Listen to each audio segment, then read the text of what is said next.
কবিতা শব্দের জাদু, কলমে রায়হান ইমতিয়াজ। শব্দ হলো ভাবের প্রকাশ, মনের আবেগ জ্ঞানের বিকাশ। নীরব মস্তিষ্কে যে সুর বাজে, শব্দে তা ভাষায় সাজে।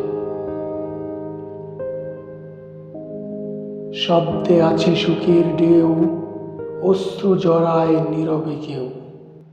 কারো শব্দে মিশে থাকে মায়া, কারো শব্দে তেতো বিষের ছায়া। শব্দ গড়ে বন্ধুত্ব, শব্দ মুছে ব্যথা। শান্ত স্বরে জালে হৃদয়ের আলো, যেমন বীজ ফেটে গাছ ওঠা। শব্দের স্নেহ অজেয় পরিচয়। মধুর ভাষায় মিষ্টি সুর হোক আমাদের গুণ। ধন্যবাদ সবাইকে।